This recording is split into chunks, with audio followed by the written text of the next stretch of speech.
عید کے دن خوشی کیسے منائیں؟ سائل کا سوال ہے کہ میں چاہتا ہوں کہ آپ فیملی کے ساتھ عید گزارنے کے متعلق مکمل رہنمائی فرما دیں، اور انتہائی مؤدبانہ گزارش ہے کہ اس رہنمائی میں ممنوعہ کاموں کا ذکر مت کریں کہ مرد و زن سے مخلوط جگہ پر مت جائیں، سینما ہال میں نہ جائیں الی آخرہ، کیونکہ ہمارے ہاں ایسا نہیں ہوگا۔ اور کیا آپ ایسی عملی مثالیں پیش کر سکتے ہیں جن پر مؤمنین عمل کریں، اور عید کے دن کس قسم کی سرگرمیوں میں حصہ لینا چاہیے، اور کیا میاں بیوی اکٹھے کسی جگہ جا کر بہترین سا کھانا کھا سکتے ہیں، اور عید کے دن علماء کرام کس طرح اپنی خوشی کا اظہار کر سکتے ہیں؟ الحمدللہ والصلاة والسلام علی رسول اللہ۔ عیدین کے دن خوشی اور مسرت کے دن ہیں، اور ان ایام کے لیے کچھ عبادات، آداب اور عادات مختص بھی ہیں، جن میں سے کچھ سماعت کیجیے۔ نمبر 1، غسل کرنا۔ یہ عمل صحابہ کرام سے ثابت ہے۔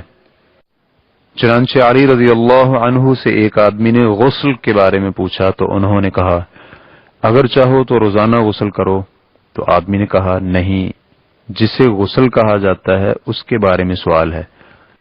تو علی رضی اللہ عنہ نے فرمایا، وہ غسل جمعہ کے دن، عرفہ کے دن، عید الاضحیٰ اور عید الفطر کے دن ہوتا ہے۔ اسے امام شافعی رحمہ اللہ نے اپنی مسند الشافعی صفحہ نمبر 385 میں ذکر کیا ہے، اور البانی رحمہ اللہ نے ارواء الغلیل جلد نمبر 1 صفحہ نمبر 176 میں صحیح قرار دیا ہے۔ نمبر 2، نئے کپڑے زیب تن کرنا۔ چنانچہ اس بارے میں عبداللہ بن عمر رضی اللہ عنہما کہتے ہیں کہ عمر رضی اللہ عنہ نے بازار سے ریشمی جبہ خریدا اور رسول اللہ صلی اللہ علیہ وآلہ وسلم کے پاس لے آئے اور عرض کیا، یا رسول اللہ، آپ بھی اس کے ساتھ کا جبہ عیدین اور وفود سے ملاقات کے لیے خرید لیں۔ تو نبی علیہ الصلوۃ والسلام نے انہیں فرمایا، یہ ایسے شخص کا لباس ہے جس کا آخرت میں کوئی حصہ نہیں ہے۔ ریفرنس کے لیے دیکھیے بخاری حدیث نمبر 906، مسلم حدیث نمبر 2068۔ امام بخاری رحمہ اللہ نے اس حدیث پر عنوان قائم کرتے ہوئے لکھا ہے، باب ہے عیدین پر زیب و زینت اختیار کرنے کے بارے میں۔ ابن قدامہ رحمہ اللہ کہتے ہیں، اس سے یہ معلوم ہوتا ہے کہ ان مواقع میں زیب و زینت اختیار کرنا ان کے ہاں بھی مشہور و معروف تھا۔ المغنی جلد نمبر 2 صفحہ نمبر 370۔ ابن رجب الحنبلی رحمہ اللہ کہتے ہیں، اس حدیث سے عید کے لیے زیب و زینت اختیار کرنے کا علم ہوتا ہے، اور یہ بھی معلوم ہوتا ہے کہ ایسا کرنا ان کے ہاں عام اور مشہور تھا۔ فتح الباری لابن رجب الحنبلی جلد نمبر 6 صفحہ نمبر 67۔ شوکانی رحمہ اللہ کہتے ہیں، اس حدیث سے عید کے موقع پر زیب و زینت اختیار کرنے کی دلیل اس طرح لی جاتی ہے کہ نبی علیہ الصلوۃ والسلام نے عمر رضی اللہ عنہ کو عید کے دن خوبصورت لباس پہننے سے منع نہیں فرمایا، بلکہ ممانعت کی تو صرف ریشمی لباس کی ممانعت کی۔ نیل الاوتار جلد نمبر 3 صفحہ نمبر 284۔ اس بات پر عمل صحابہ اکرام کے زمانے سے لے کر اب تک چلا آ رہا ہے۔ ابن رجب حنبلی رحمہ اللہ کہتے ہیں، بہقی نے صحیح سند کے ساتھ نافع سے بیان کیا ہے کہ ابن عمر رضی اللہ عنہما عیدین کے موقع پر اچھے سے اچھا لباس زیب تن کرتے تھے۔ نیز انہوں نے ایک جگہ یہ بھی کہا ہے کہ عیدین کے موقع پر خوبصورت لباس زیب تن کرنے میں نماز عید کے لیے جانے والے یا گھر میں بیٹھے رہنے والے حتیٰ کہ خواتین و بچے سبھی شامل ہیں۔ ریفرنس کے لیے دیکھیے فتح الباری لابن رجب الحنبلی جلد نمبر 6 صفحہ نمبر 68 تا 72۔ جبکہ کچھ اہل علم کا کہنا ہے کہ اگر اعتکاف کیا تو پھر عید کے لیے اعتکاف والے کپڑوں میں ہی جائے، لیکن یہ بات درست نہیں ہے۔ شیخ ابن عثیمین رحمہ اللہ کہتے ہیں، عید کے لیے سنت یہی ہے کہ خوبصورت لباس زیب تن کرے، چاہے کسی نے اعتکاف کیا ہو یا نہ کیا ہو۔ ریفرنس کے لیے دیکھیے اسئلۃ و اجوبۃ فی صلاۃ العیدین صفحہ نمبر 10۔ اس حوالے سے تیسری بات، اچھی خوشبو لگانا۔ ابن عمر رضی اللہ عنہما سے صحیح ثابت ہے کہ وہ عید الفطر کے دن خوشبو لگایا کرتے تھے، جیسا کہ فریابی کی کتاب احکام العیدین صفحہ نمبر 83 میں موجود ہے۔ ابن رجب الحنبلی رحمہ اللہ کہتے ہیں، امام مالک رحمہ اللہ کہتے ہیں کہ میں نے اہل علم کو عیدین کے دن زیب و زینت اور خوشبو لگانے کو مستحب کہتے ہوئے سنا ہے۔ اسی طرح امام شافعی رحمہ اللہ نے بھی اسے مستحب کہا ہے۔ فتح الباری از ابن رجب جلد نمبر 6 صفحہ نمبر 68۔ مذکورہ زیب و زینت اور خوشبو کا استعمال خواتین کی طرف سے گھر کی چار دیواری میں خامد، محرم اور گھر کی خواتین کے سامنے ہوگا۔ چنانچہ موسوعہ فقہیہ جلد نمبر 31 صفحہ نمبر 116 میں ہے کہ خوبصورت لباس بیرونی و اندرونی صفائی ستھرائی، جسمانی بدبو سے چھٹکارا اور دیگر امور میں عید نماز کے لیے جانے والے اور مجبوری کی بنا پر گھر میں رہنے والے تمام افراد کے لیے ہے۔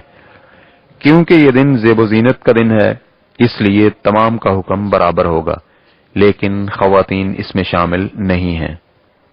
چنانچہ خواتین عید نماز کے لیے جاتے ہوئے خوبصورت لباس زیب تن نہیں کریں گی، بلکہ عام سادہ لباس میں عید نماز کے لیے جائیں۔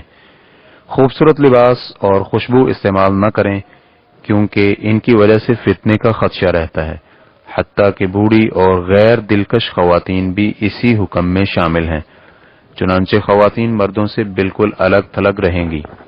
اس حوالے سے چوتھی بات، تکبیرات کہنا۔ عید الفطر کے موقع پر عید کا چاند نظر آتے ہی تکبیرات کہنا مسنون ہے، کیونکہ اللہ رب العزت کا ارشاد ہے وَلِتُكْمِلُوا الْعِدَّةَ وَلِتُكَبِّرُوا اللَّهَ عَلَى مَا هَدَاكُمْ، تاکہ تم گنتی پوری کرو اور اللہ تعالی کی کبریائی اسی طرح بیان کرو جیسے اس نے تمہاری رہنمائی کی ہے۔ سورۃ البقرہ آیت نمبر 185۔ اس آیت کے مطابق گنتی روزوں کی تعداد پوری ہونے سے مکمل ہوگی، اور تکبیرات کا آخری وقت یہ ہے کہ جب امام خطبہ کے لیے آ جائے، جبکہ عید الاضحیٰ کے موقع پر تکبیرات یوم عرفہ کی صبح سے لے کر ایام تشریق کے آخر تک جاری رہیں گی، جو کہ ذو الحجہ کی 13 تاریخ کو ہوتا ہے۔ اس حوالے سے پانچویں بات، رشتہ داروں سے ملاقاتیں۔ عید کے دن رشتہ داروں، پڑوسیوں اور دوستوں کے ساتھ ملاقات کرنے میں بھی کوئی حرج نہیں ہے۔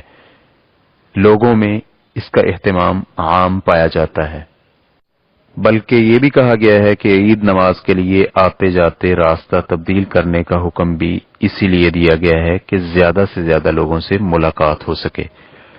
بہت سے اہل علم عید نماز کے لیے آتے جاتے وقت راستہ تبدیل کرنے کو مستحب کہتے ہیں۔ چنانچہ جابر بن عبداللہ رضی اللہ عنہما کہتے ہیں کہ رسول اللہ صلی اللہ علیہ وآلہ وسلم عید کے دن آتے جاتے راستہ تبدیل کیا کرتے تھے۔ صحیح بخاری حدیث نمبر 943۔ حافظ ابن حجر رحمہ اللہ اس کی حکمت بیان کرتے ہوئے کہتے ہیں، یہ بھی کہا گیا ہے کہ تاکہ آپ زندہ اور فوت شدہ رشتہ داروں کے اہل خانہ سے ملیں، اور یہ بھی کہا گیا ہے کہ صلہ رحمی کے لیے راستہ تبدیل کرتے تھے۔ فتح الباری جلد نمبر 2 صفحہ نمبر 473۔ اس حوالے سے چھٹی بات، مبارکباد دینا۔ اس کے لیے کوئی بھی اچھے الفاظ استعمال کیے جا سکتے ہیں۔ اس کے لیے افضل ترین الفاظ تقبل اللہ منا ومنکم ہیں، کیونکہ یہ الفاظ صحابہ اکرام رضوان اللہ علیہم اجمعین سے ثابت ہیں۔ چنانچہ جبیر بن نفیر کہتے ہیں کہ رسول اللہ صلی اللہ علیہ وآلہ وسلم کے صحابہ اکرام عید کے موقع پر جب آپس میں ملتے تو ایک دوسرے کو کہتے تقبل اللہ منا ومنک۔ حافظ ابن حجر رحمہ اللہ نے فتح الباری جلد نمبر 2 صفحہ نمبر 517 میں اس کی سند کو حسن قرار دیا ہے۔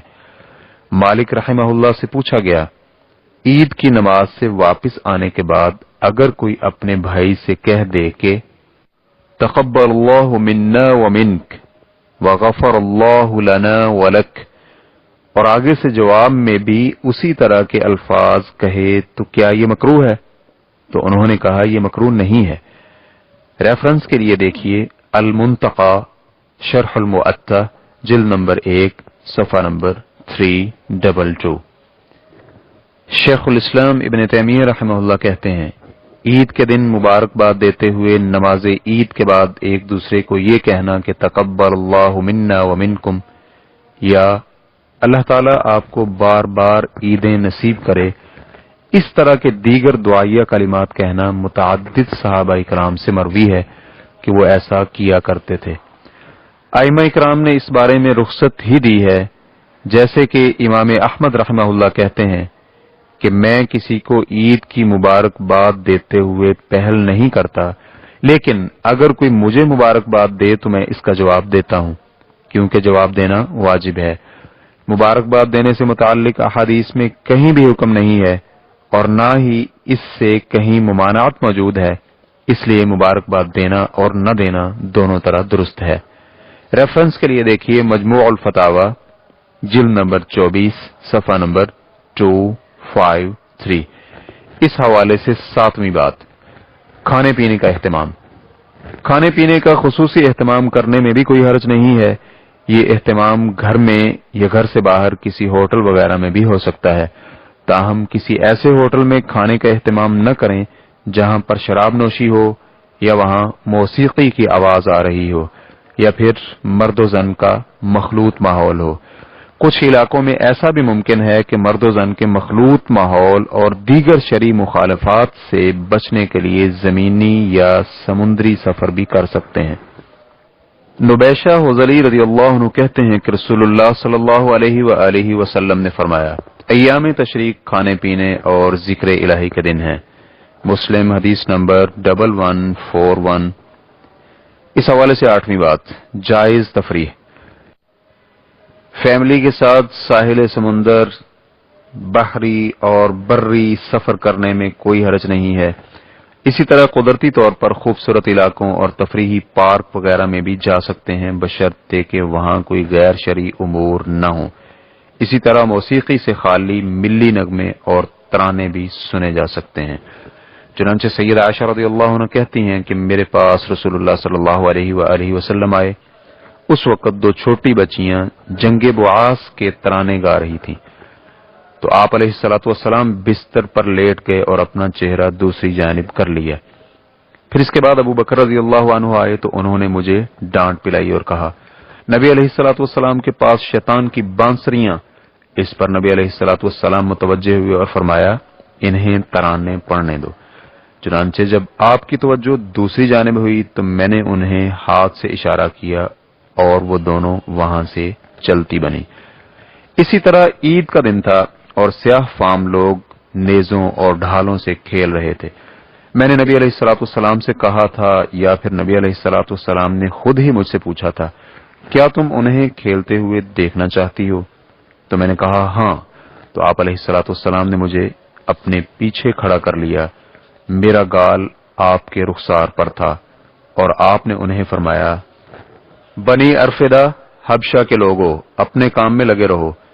تو جب میں تھک گئی تو آپ صلی اللہ علیہ وآلہ وسلم نے پوچھا کافی ہے؟ میں نے کہا جی ہاں۔ تو آپ علیہ الصلوۃ والسلام نے فرمایا چلو اب چلی جاؤ۔ ریفرنس کے لیے دیکھیے بخاری حدیث نمبر 907، مسلم حدیث نمبر 829۔ اور ایک روایت میں ہے کہ سیدہ عائشہ رضی اللہ عنہا کہتی ہیں کہ رسول اللہ صلی اللہ علیہ وآلہ وسلم نے اس دن فرمایا تھا تاکہ یہودیوں کو علم ہو جائے کہ ہمارے دین میں وسعت ہے، بے شک مجھے وسیع الظرف دین دے کر بھیجا گیا ہے۔ مسند احمد جلد نمبر 50 صفحہ نمبر 366۔ مسند احمد کے محققین نے اسے حسن قرار دیا ہے اور علامہ البانی رحمہ اللہ نے اسے سلسلہ صحیحہ جلد نمبر 4 صفحہ نمبر 443 میں جید قرار دیا ہے۔ اور امام نووی رحمہ اللہ نے اس حدیث پر یہ عنوان قائم کیا ہے، باب ہے اس بیان میں کہ عید کے دنوں میں معصیت سے خالی کھیل کود میں رخصت ہے۔ حافظ ابن حجر رحمہ اللہ کہتے ہیں اس حدیث میں متعدد فوائد ہیں۔ عید کے دنوں میں اہل خانہ کے لیے ہر قسم کی فراوانی کریں تاکہ ان کا دل خوشگوار ہو جائے، بدن کو عبادت سے کچھ راحت دیں، اور آج کے دن نفل عبادت سے دوری بہتر ہے۔ نیز اس میں یہ بھی ہے کہ عید کے دنوں میں اظہار مسرت دینی شعائر میں سے ہے۔ فتح الباری جلد نمبر 2 صفحہ نمبر 514۔ شیخ ابن عثیمین رحمہ اللہ کہتے ہیں، عید کے دنوں میں یہ کام بھی کیا جا سکتا ہے کہ لوگ آپس میں تحائف کا تبادلہ کریں اور ایک دوسرے کو کھانے کی دعوت دیں، اکٹھے ہو کر اظہار مسرت بھی کریں۔ اس عادت میں کوئی حرج نہیں ہے کیونکہ یہ عید کے دن ہے، بلکہ ابو بکر رضی اللہ عنہ جب رسول اللہ صلی اللہ علیہ وآلہ وسلم کے گھر داخل ہوئے تو آگے انہوں نے مکمل حدیث بیان کی۔ اس میں یہ چیز بھی ہے کہ الحمدللہ شریعت میں لوگوں کی آسانی اور سہولت کے پیش نظر ایسی چیزیں موجود ہیں جو عید کے دنوں میں مسرت و شادمانی کا سامان پیدا کرتی ہیں۔ ریفرنس کے لیے دیکھیے مجموع فتاوی شیخ ابن عثیمین جلد نمبر 16 صفحہ نمبر 276۔ اسی طرح الموسوعۃ الفقہیہ جلد نمبر 14 صفحہ نمبر 166 میں ہے کہ عید کے دنوں میں اہل خانہ پر ہر قسم کی فراوانی کرنا لازمی امر ہے، جس سے دل خوشگوار ہو جائے، بدن کو عبادت سے کچھ راحت دیں۔ اسی طرح عید کے دنوں میں اظہار مسرت اس دین کے شعائر میں سے ہے۔ عید کے دنوں میں کھیل کود کرنا مسجد یا کسی اور جگہ جائز ہے، بشرطے کہ کھیل کود کا انداز وہی ہو جو سیدہ عائشہ رضی اللہ عنہا کی حدیث میں موجود ہے، جس میں حبشی لوگوں کی نیزہ بازی کا ذکر ہے۔ اس سے قبل سوال نمبر 36856 میں ہم نے عید کے دن ہونے والی غلطیوں کا ذکر کیا ہے، اس کا مطالعہ ضرور کیجیے۔ اللہ رب العزت سے دعا ہے کہ اللہ تعالی ہمارے اور آپ کے نیک اعمال قبول فرمائے اور ہم سب کو دین اور دنیا کی خیر سے نوازے، آمین۔ واللہ تعالی اعلم۔ اسلام کی ریکارڈنگز مؤسسۃ الشیخ صالح المنجد، المملکۃ العربیۃ السعودیہ، فتویٰ نمبر 148039۔ والسلام علیکم ورحمۃ اللہ وبرکاتہ۔